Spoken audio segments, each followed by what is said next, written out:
भाई इस वीडियो को भगाना नहीं, बहुत मुश्किल से ऐसी वीडियो मिलती है, इसको पूरा देखना और शेयर कर देना। याद रखिए, आप मुसलमानों की भीड़ में शामिल हो या ना हो, लेकिन अगर आपका अकीदा यहां है तो जन्नत आपको भी मिलेगी। नहीं, वैसे तो कोई नहीं जानता है, मौलाना साहब भी नहीं बता सकते जन्नत किसे किसे मिलेगी, वो तय वही करेगा, वो जो रोजे महशर होगा।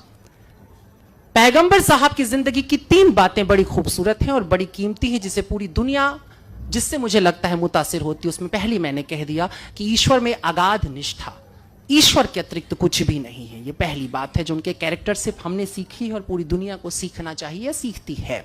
मैं कई बार कहता हूं कि भारत में जिस देवता की हम अब पूजा करते हैं, दरअसल वो इस्लामिक गॉड है। उस ईश्वर को भी कहीं ना कहीं से हमने इस्लाम से सीखा है।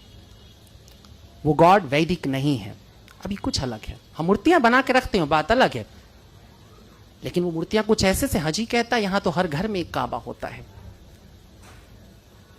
हम उसी तरह से अब दुनिया को देख रहे हैं। हमारे पास एक ईश्वर है जो सजा भी देगा और हमें जजा भी देगा, जजा भी देगा, उससे फैज भी मिलना है, सब होना है।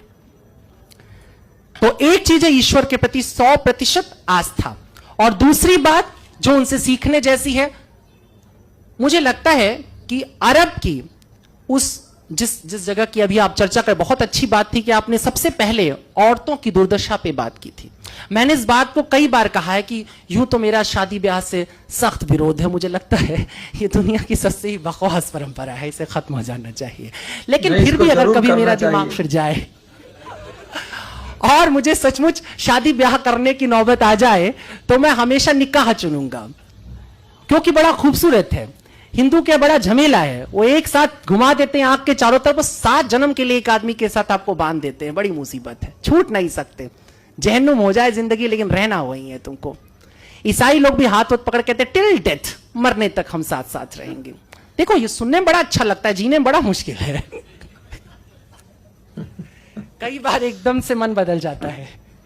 उदय जी एकदम चाव से सुन रहे हैं इस बात को। लेकिन ऐसा है, पर इस्लाम बड़ा क्लियर है, और उसके क्लियर होने की वजह थी, बहुत जरूरी था, क्योंकि औरतों की स्थिति बहुत खराब थी। तो सबसे पहले औरतों के हक में जो बात होती है वो हमको 1450 साल की रवायत के, आज के समय से मत सोचो, उस जमाने के मॉडर्निज्म पे जाओ, उस जमाने के मॉडर्न थॉट के ऊपर जाओ कि किस तरीके से पैगंबर साहब ने औरतों को उनका हक दिया और कहा कि नहीं, शादी होगी तो औरत तय करेगी।